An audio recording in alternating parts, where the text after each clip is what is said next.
वसीम रिजवी को लेकर पूरे समूचे मुस्लिम समाज में आक्रोश और तनाव का वातावरण। इस पर क्या कहा मुमरा कौसा के शिया समुदाय के धर्म गुरुओं ने, और साथ ही परिवार का भी बयान आया सामने।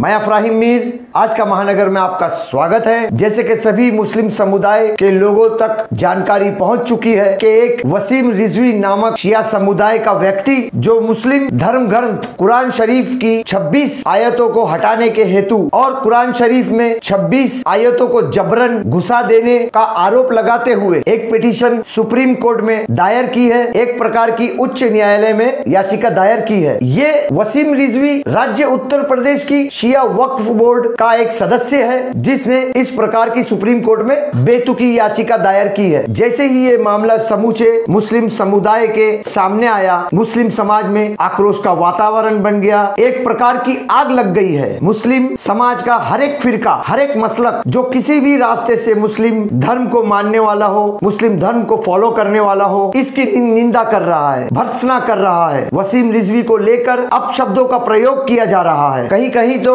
इस व्यक्ति का सर कलम करने की घोषणा भी की जा रही है। दूसरी ओर वसीम रिजवी का सीधा संबंध शिया समुदाय से आता है, इसलिए सभी की दृष्टि शिया समुदाय पर टिकी हुई है। परंतु शिया समुदाय के धर्म गुरुओं ने और शिया समुदाय ने ये स्पष्ट कर दिया है कि जो कुरान शरीफ को नहीं मानता है या कुरान शरीफ में गलतियां निकालता है, वो हमारे समुदाय का हो ही नहीं सकता है। इस मामले में और इस संबंध में बड़े शिया समुदाय के धर्म गुरुओं की भी प्रतिक्रिया सामने आई है। आयतुल्लाह अल सिस्तानी के फतवे का मामला भी प्रकाश में आया है। इसी प्रकार से मुमरा कौसा में शिया समुदाय ने 14 मार्च रविवार के रोज एक पत्रकार परिषद का आयोजन किया, जिसमें शिया समुदाय ने अपनी बातें रखी और सभी सुन्नी मुस्लिम समुदाय से विनती की गई, एक प्रकार की अपील की गई कि वसीम रिजवी को लेकर और वसीम रिजवी के कारण या वसीम रिजवी की आड़ में समूचे शिया समुदाय को इस मामले से न जोड़ा जाए और शिया समुदाय के लोगों से इस प्रकार की बातें न की जाए। शिया समुदाय वसीम रिजवी के विरोध में है, वसीम रिजवी के खिलाफ है और खिलाफ रहेगा। इस मामले के संबंध में वसीम रिजवी के परिवार की तरफ से उसके भाई ने एक वीडियो जारी किया है कि इस मामले में पूरे परिवार की क्या विचारधारा है, क्या सोच है, जो इस वीडियो में उन्होंने रखी है। पूरी तरह से परिवार वालों ने, घर वालों ने इसको घर से खारिज कर दिया है। अपना रिश्ता नाता इस वसीम रिजवी से पूरे परिवार वाले ने तोड़ दिया है। बहरहाल किस प्रकार से इस संबंध में एफआईआर के मुद्दे पर शिया समुदाय के नेता अयाज हसन ने प्रेस कॉन्फ्रेंस में क्या कहा, क्या बताया पत्रकारों को, क्या जानकारी दी पत्रकारों को, देखिए। रखी गई है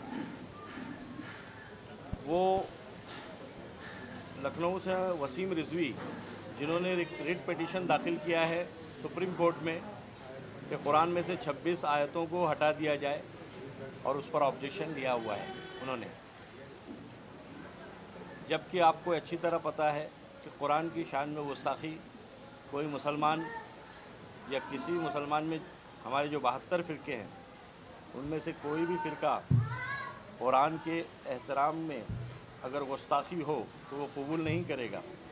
शिया जमात इसकी पुरज़ोर मज़म्मत करती है और वसीम रिजवी उस पर लानत करती है। और हमारे उलमा, इस सिलसिले में हमारी इस बारे में बातचीत हुई कि शिया जमात के तौर तरीके से एक बार मीडिया को ये जाहिर कर दिया जाए कि वसीम रिजवी का शिया जमात से कोई लेना देना नहीं है।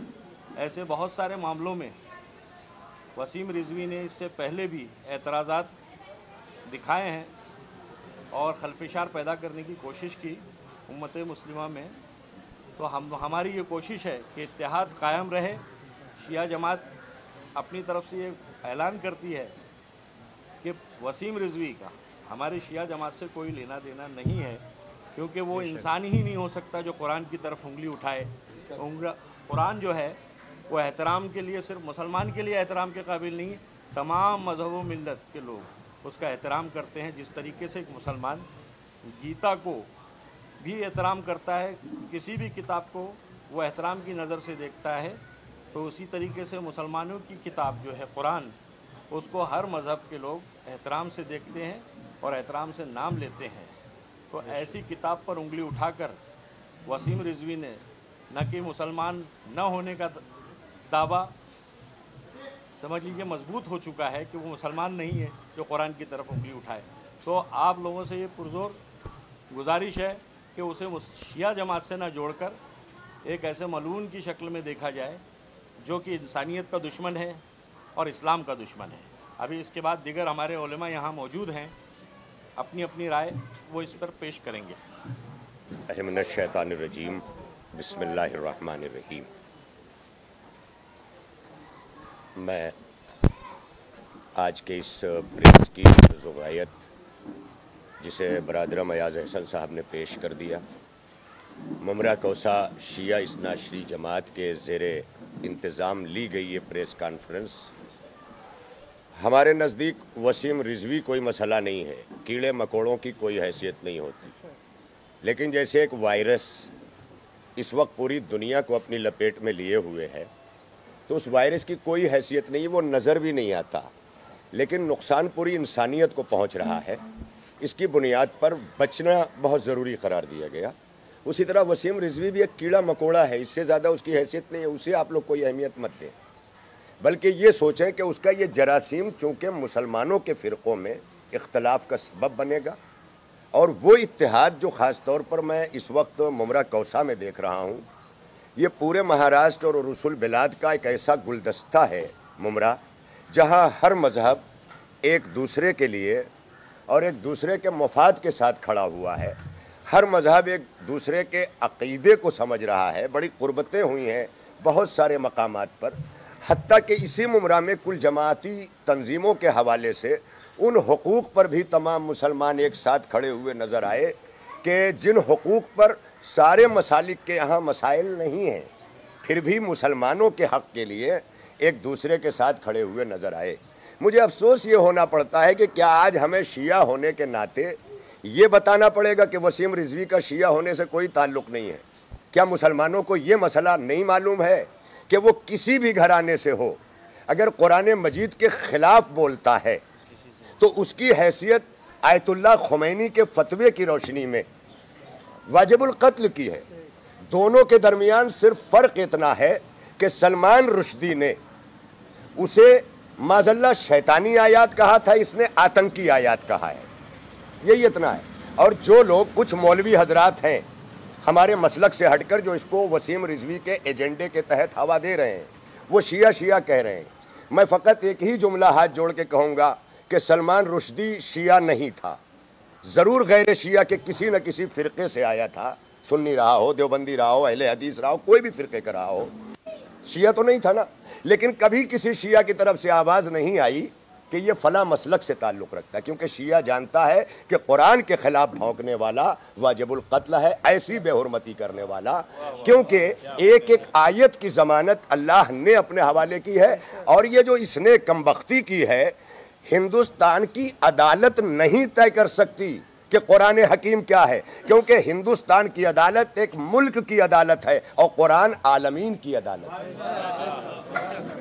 कुरान का मुकाबला आज हमारी आलमी अदालतें भी नहीं कर सकती। और सबसे बड़ी चीज़ ये याद रखिएगा कि अदालतों का निज़ाम जो कुरान हकीम ने पेश किया है, हम आज भी कुरान मजीद को चैलेंज बनाए हुए इसने सस्ती शोहरत के लिए सुप्रीम कोर्ट में याचिका दायर करके शोहरत लेने की कोशिश की है, वरना ये मसाइल इल्मी थे। अगर इसे कुछ जानना होता, समझना होता, तो ये नजफ़ जाता, कुम जाता, सऊदी जो है यूनिवर्सिटी जाता, जामिया अज़हर मिस्र जाता, इस्लाम के जितने मराकिज़ हैं वहाँ जाता, लेकिन इसका मकसद इख्तलाफ पैदा करना था। मैं आप तमाम सहाफ़ी हजरात से, तमाम पत्रकार बंधुओं से मैं ये अपील करता हूँ कि आप ज़्यादा से ज़्यादा इस साजिश को उसी तरह नाकाम बनाइए जिस तरह से कोरोना को नाकाम बनाने वाले कोरोना योद्धा बन गए।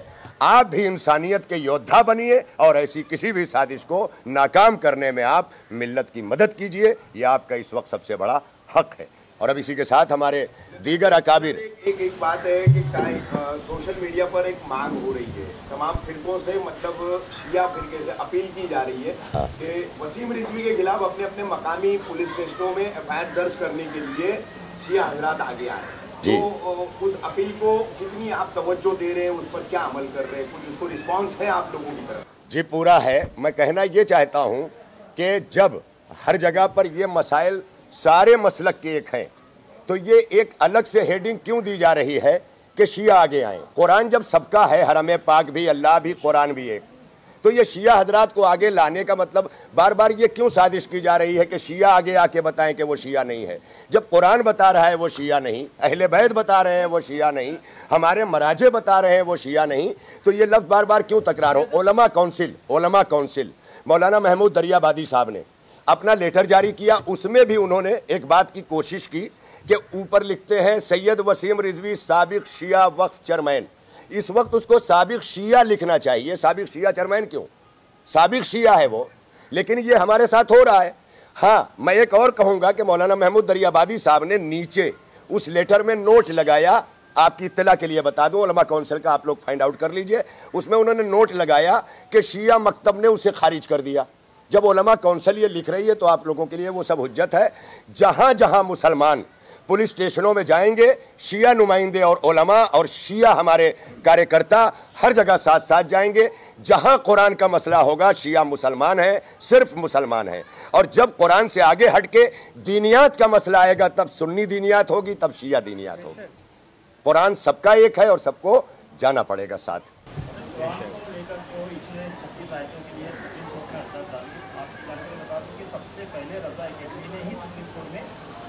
अपील के खिलाफ एक अपील डाली है, तो क्या आपने बोर्ड शिया बोर्ड की तरफ से भी कोई कानूनी लड़ाई लड़ रहे हैं?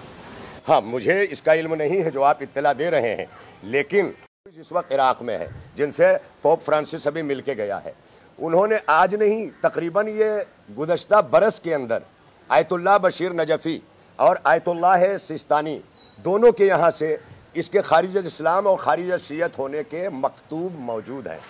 लिहाजा ये फतावे आ चुके हैं और फतवा देने की ज़रूरत नहीं पड़ती। जो इंसान कुरान के ख़िलाफ़ ऐसा काम कर दे उसे इस्लाम खुद निकाल देता है, मुफ्ती क्या निकालेगा? जिस तरह से उन्होंने सर एक तीर से तीन शिकार करने की कोशिश हाँ। की, शिया और सुन्नी मसलक में झगड़ा लगाने की कोशिश की है, प्लस हिंदू और मुसलमानों में, और प्लस अपनी पार्टी को फ़ायदा पहुँचाने की। तो आखिर क्यों आलमी सतह पर भी, जैसे आपने अभी मुज्तहिद की बात की, तो आलमी सतह पर क्यों पहले से उन्हें खारिज नहीं किया गया, अब कहीं जाके आवाज़ उठ रही है जब एक बड़ी आग लगने का अच्छा पैदा हुआ? आपको मेरे सवाल का पूरा जवाब नहीं मिला। अभी मैंने कहा कि गुज़श्ता बरस दे चुके, वो तो जब ये करके कमीनगी सामने आया तब वो फतवा साथ उसके उभर के आया, वरना फतवा उसको पहले दिया जा चुका। भाई, व्हाट अबाउट एफआईआर? देखिए, कल भी एक डेलीगेशन किया था पॉलिटिकल पार्टी का, आप भी उसमें थे, तो कुछ गाइडलाइन का हवाला दिया गया, कुछ प्रोसीजर का हवाला दिया गया और एफआईआर करने के लिए 7 दिन का टाइम दिया गया, ऐसा बोला गया।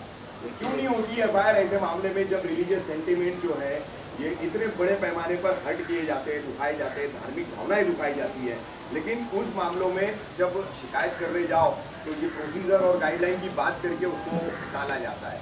क्यों नहीं इस पर जो है मुत्तहिद होकर के सभी लोगों को आवाज़ आनी चाहिए, और वो क्यों नहीं हो रहा है? देखिए, कल मैं एनसीपी के डेलीगेशन के साथ एक पॉलिटिशियन के हिसाब से गया था, और आज जो है इस प्रेस कॉन्फ्रेंस में मैं शिया जमात का सदर होने के नाते और उलमाओं के साथ यहाँ हाजिर हूँ। इसमें सबसे पहले मैं आपको ये बता दूँ, एफआईआर की जो शक्ल है, गालिबन सुप्रीम कोर्ट में अगर कोई पिटीशन लीगल पॉइंट्स के हिसाब से मैं आपको बता रहा हूँ कि अगर किसी ने रिट सुप्रीम कोर्ट में अगर डाली है किसी चीज़ पर, तो उस पर एफआईआर होने की मुमकिनात कम है।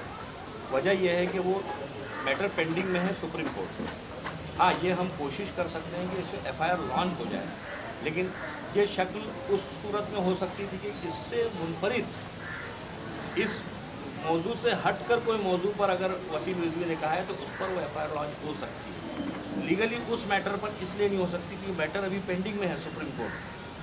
सुप्रीम कोर्ट में अगर वो निकाल लग जाएगा उसका, या वो याचिका खारिज हो जाए या उस पर फैसला हो जाए, उसके बाद हम उसको अलग से एक एफआईआर की शक्ल दे सकते हैं। लेकिन गालिबन इस सूरत में पुलिस भी थोड़ी सी डिप्लोमेटिक चलेगी, क्योंकि उनके लिए भी एक मजबूरी है कि अगर लीगल एक्सपेक्ट सुप्रीम कोर्ट से जब तक गाइडलाइंस के हिसाब से उनको लीगल एडवाइजर से एडवाइस लेकर ही उस पर एफआईआर की शक्ल तैयार करनी होगी। यहाँ से भी रफ़ीक चाचू इंशाअल्लाह अभी पूरा हमारा वफद जो है मुमरा पुलिस स्टेशन जाएगा, और कोशिश हम भी करेंगे कि वसीम रिजवी के ख़िलाफ़ एफआईआर दर्ज हो। वहाँ से जवाब क्या मिलता है वो अभी आपको वहाँ पहुँचने के बाद बताया जाएगा। डीसीपी साहब से हमको इंशाल्लाह मुतमईन है हम कि इस तरीके की कार्रवाई वो आगे बढ़ाएंगे, और अभी सीनियर साहब से भी मेरी बात हुई कि इसके बाद फ़ौरन हमारा मेमोरेंडम उमरा पुलिस स्टेशन को जाएगा उलेमाओं के साथ। मौलाना अभी इस वक्त जो देखिए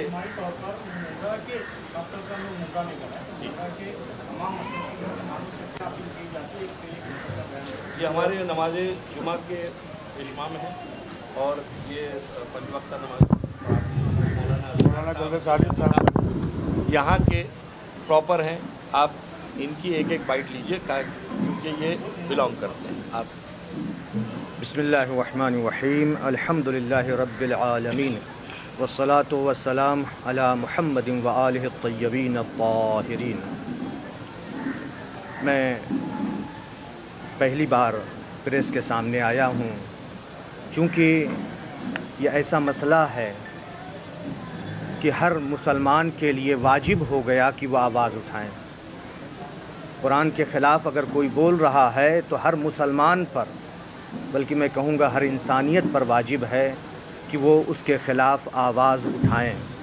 चूँकि कुरान मजीद ऐसी किताब है कि जिसके लिए ख़ुद अल्लाह ताला फरमा रहा है, सूरह बकरा की पहली आयत है अलिफ लाम मीम ज़ालिकल किताबु ला रैब फ़ीह। ये ऐसी किताब है कि जिसके अंदर कोई शक व शुबहा नहीं है, किसी शक व शुबहा की गुंजाइश नहीं है। चूँकि आयात कुरानी के सिलसिले में गुफ्तगू की है, कुरान के हवाले से अगर किसी ने कुरान मजीद की एक आयत से इनकार किया तो उसने गोया पूरे कुरान का इनकार किया है। और जो भी मुनकिर कुरान है वो दीन से खारिज हो जाता है, वो मुर्तद है। तमाम फ़िरक़ों की निगाह में ये मसला है। और कुरान मजीद ख़ुद कह रहा है ला यातीहिल बातिलु मिन बैन यदै वला मिन खल्फ़िही। कुरान मजीद में बातिल किसी भी तरफ से नहीं आ सकता है, न सामने से न पीछे से। यानी इससे मुराद ये है कि कभी किसी वक्त भी जब से ये कुरान नाजिल हुआ है कोई इसके अंदर कुछ आयात अपनी तरफ से दाखिल नहीं कर सकता है और न ही कम कर सकता है। इसके लिए भी कुरान ने कहा है इन्ना नहनु नज़्ज़लना ज़िक्रा व इन्ना लहू लहाफ़िज़ून।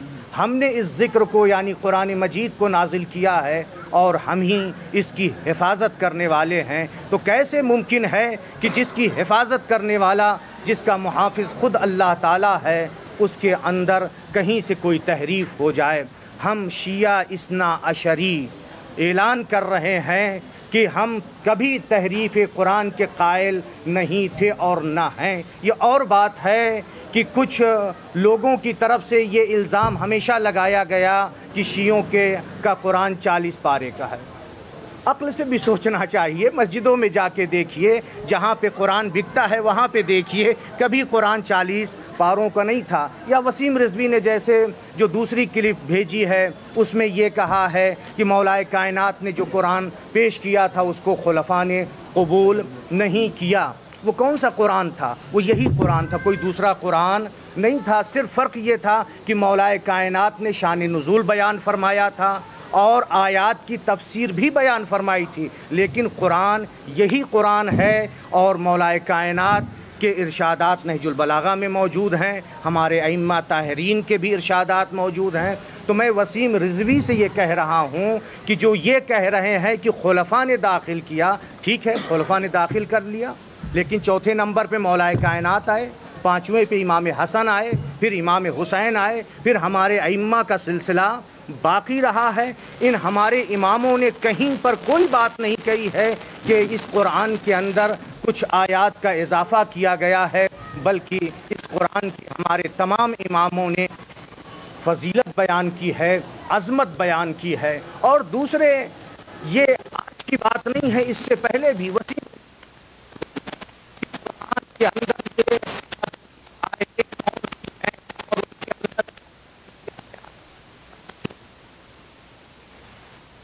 बिस्मिल्लाहिर्रहमानिर्रहीम। मैं एक ऐलान कर रहा हूँ कि सैयद वसीम रिजवी से हमारा कोई ताल्लुक़ नहीं है। मैं उनका भाई हूँ छोटा, न मेरी माँ का है, न मेरे भाई का है, न मेरी बहन का, किसी का कोई ताल्लुक़ नहीं है उनसे। तो पागल हो गए हैं, मजनून हो गए हैं। वो जो समझ में आते हैं वो करते हैं। न वो नमाज न रोज़ा कुछ करते नहीं, न उनको दीन न इस्लाम से कोई मतलब है। इसलिए वो इस तरह की बातें बोलते हैं। जो दीन और इस्लाम से जुड़ा होता है, उसके दिल में खौफ होता है, वो इस तरह की बातें बोल ही नहीं सकता। वो किसी के इशारों पे ये सब बातें बोल रहे हैं। कौन उनसे कहला रहा है, कौन पॉलिटिक्स कर रहा है, ये मैं इसमें नहीं पढ़ना चाहता। लेकिन बहरहाल मेरा उनसे ताल्लुकात 3 साल से कुछ नहीं है और मैं अपने घर में रहता हूँ। यहाँ से उनसे कोई ताल्लुक नहीं है। कश्मीरी मोहल्ले से उनका कोई ताल्लुक नहीं है, ना वो कश्मीरी मोहल्ले में आते हैं। कोई भी महल्ले वाला ये गवाही दे दे, खड़ा होकर कह दे कि वसीम रिजवी मेरे घर आते हैं या वसीम रिजवी कश्मीरी मोहल्ले आते हैं। मेरा कोई ताल्लुक नहीं है, न मैं वसीम रिजवी से कोई ताल्लुक रखना चाहता हूँ। न मैं, न मेरी माँ, न मेरा भाई, न मेरी बहन कोई ताल्लुकात रखना नहीं चाहता उनसे। हम लोगों ने सारा ताल्लुकात उनसे ख़त्म कर दिया। इतना बड़ा गुनाह है कबीरा उसको कहा जाए, उन्होंने अल्फाज बोले हैं। बहरहाल कुरान की हिफाजत तो अल्लाह करेगा, जो बेशक है। उसने कहा है इसका कुछ नहीं होगा, आप बेफिक्र रहिए। उसमें से ना एक नुक्ता हटेगा, ना एक ज़बर हटेगा, ना ज़ेर हटेगा।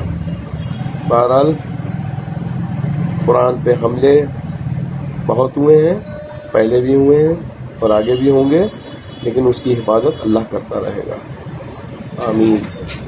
ये थी हमारी कुरान शरीफ की 26 आयतों को लेकर हसन रिजवी पर समूचे मुस्लिम समुदाय का आक्रोश और निंदा पर विस्तार से जानकारी। अगर आप इस वीडियो को फेसबुक पर देख रहे हैं तो हमारे पेज को लाइक करें और यूट्यूब पर देख रहे हैं तो हमारे चैनल को सब्सक्राइब करें। देखते रहिए आज का महानगर। हमारे साथ जुड़ने के लिए हमारे चैनल को सब्सक्राइब कीजिए और बेल आइकन भी दबाइए।